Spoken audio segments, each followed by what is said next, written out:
Hi, my name is Melissa Daniels, and 2 years ago I had strabismus surgery because my eyes were not pointing in the same direction.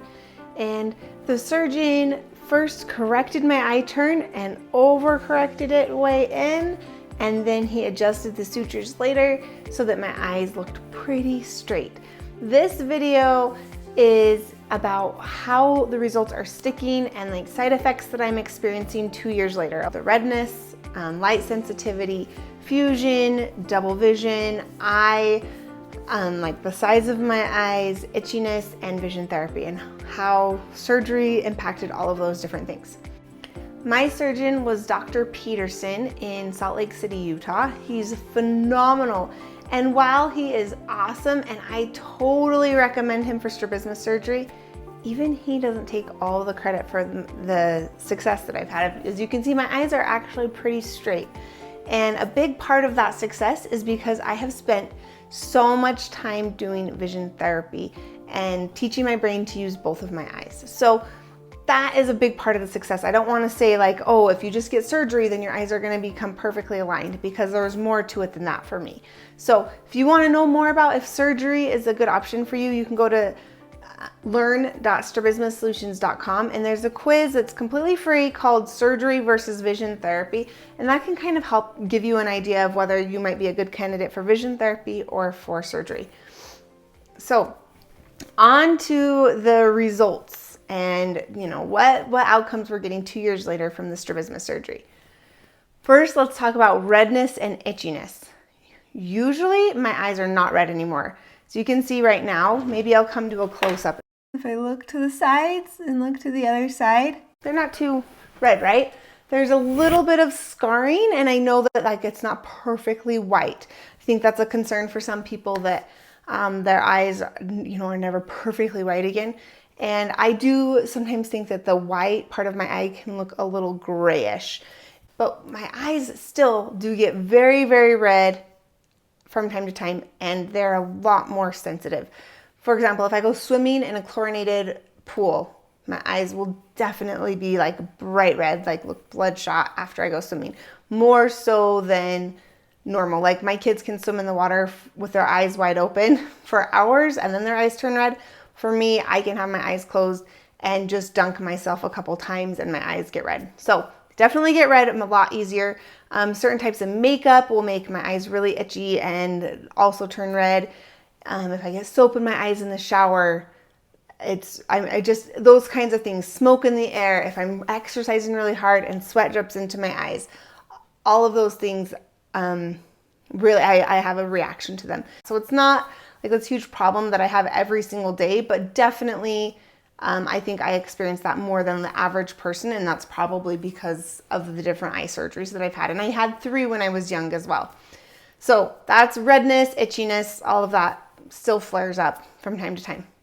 Light sensitivity is just about the same. As you can probably see in this video, it is a very bright day. I am facing a window, and definitely my eyes are more sensitive to bright light, and they always have been sensitive. I should say that before surgery and after, like that's part of strabismus, and especially with amblyopia. I have amblyopia in this eye. You might even notice in this video, like if I smile especially, this eye kind of shuts down a little bit, and that's because it's very sensitive to light, and my eyelid closes to try to stop as much light from coming in. So double vision and fusion.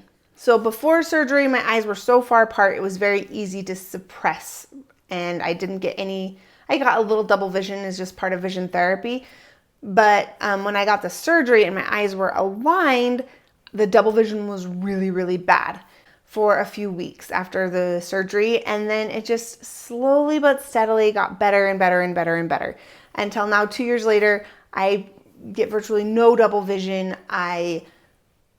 Maybe like if I'm really tired and driving, I'll see like flickers of double vision in the distance, but I can make it go away. I can use like different peripheral techniques to open my peripheral, and it just makes it go away super quick. And that's a big part of that is because of vision therapy, but also because my brain got used to the new eye position. So I think that, that can be common, that when you get surgery, the double vision will become, it gets worse because your brain doesn't know how to handle the new eye position.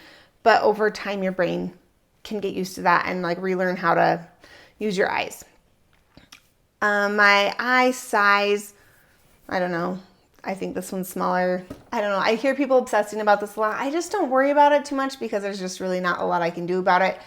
And I'm not going to have another surgery to try to get my eyelids open the same amount. I'm just not worried about it. But I do think that my right eye is smaller than my left eye. But I think it's kind of always been like that. It's mostly because, like I was saying before, my right eye kind of shuts to keep out the light. So, such is life with strabismus. So right after surgery, as I said before, it was like overcorrected. I had a turn of like 25 diopters of esotropia. Then he adjusted the sutures and I got to like 12 to 15 diopters of esotropia. And because of vision therapy, time, all of those factors, at this point, when I am at near, looking this close, like 2 feet, that is almost perfect alignment. Depending on the time, I might be tired and the alignment, I might go off a little bit, but I don't, it's not a very high angle. If anything, it's maybe like 3 degrees or 3 diopters. In the distance, it's gone from like 12 to 15 down to like 8. And it's been pretty steady at 8 for the last year. The near eye turn has definitely gotten smaller and steadily gotten smaller. The distance eye turn hasn't changed very much. So I think I got like my final alignment probably like 9 to 12 months after the surgery. If you have had strabismus surgery and you're wanting to solidify those results, consider looking into vision therapy. It can really help keep the eyes in the right position because if the brain is using both eyes together, that creates an incentive for keeping the eyes straight and the brain is more likely to keep good alignment. And if you don't know how to find a good vision therapy office, I have an article about it on my website. If you go to strabismussolutions.com/findingvt, and there's also a link on that page where you can actually fill out a form and I will personally research your location and help you find an optometrist that can help you with vision therapy close to you. Combining vision therapy with surgery was such a success for me. As you can see, my eyes are pretty much aligned now. Cosmetically, nobody ever notices my eye turn anymore. And physically, I'm able to use my eyes together to have great depth perception. So I'm a huge advocate for vision therapy and combining surgery with vision therapy when needed. So hopefully you are able to learn something from this video, and if you have any questions, you can leave them in the comments below or find me over at strabismussolutions.com. And I'll see you in the next video.